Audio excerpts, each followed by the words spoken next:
Hi and welcome to Film Waffle, and before we get to Steve Jobs' biopic, and also a bit about a Mallrats sequel, I think it's time we talked about the next Flash Gordon film, and how it might even be a sequel to the 1980 original.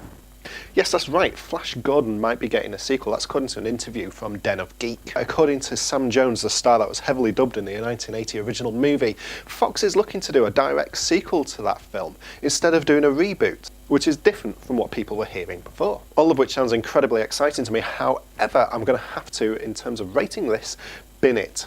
Bin it, you ask? But I like the original film. Well, you know what, here's the problem. Even though it's a cult classic now, originally it didn't do very well in the box office at all. It cost about $35 million to make and only raked in US box office about $27 million. So I can see why, as Empire has noted, Den of Geek hasn't made a big song and dance about this, because it sounds like a lot of speculation at the moment. It doesn't sound very feasible. If you were an exec, you wouldn't do this. And now here's some news about the next Steve Jobs biopic.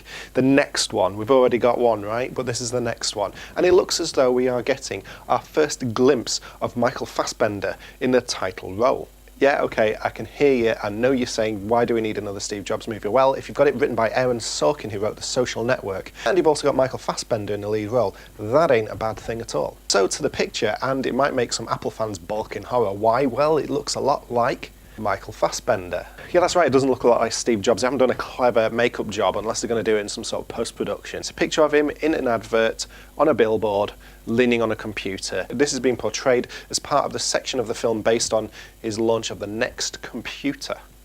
So some people might be a bit upset that it doesn't look like Steve Jobs. Me, I'd probably rather that the acting and the script are better, rather than the guy in the lead role looking like the historical figure in a biopic. Why? Well, we've already been here before, haven't we? And it didn't go too well. So to rate this news, it needs more source, of course. We need more detail about this film.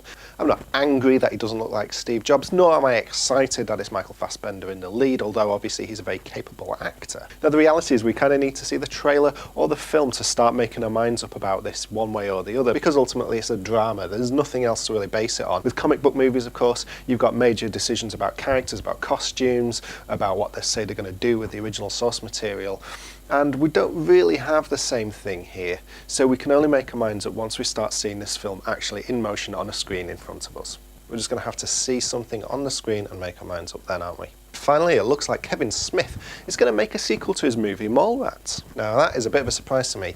He only made a couple of million in the box office. It was by no means a massive hit, and also it was a bit mauled by the critics, although it's had a bit of a following since then. I'm quite a fan of the film myself. But in an interview with Rock KFMA, Kevin Smith said he was making a choice between either making films for fun or for profit. Good on the guy that he's chosen fun, and even more good on him for convincing investors along the way. So yeah, even though it has such dubious foundations, I think actually I give this a thumbs up. I think this is ready to go as news, because it's great. How often do you hear a director saying, yeah, well, it probably won't work, but I love the idea? You don't. You never hear this. It's all PR spin. This is great, and it's something a bit special. So fingers crossed. It might be awful. It might be a mar on my love of the original, but I hope not. But nonetheless, I think this is ready to go as news because it's done out of a love of the job. You can't say fairer than that.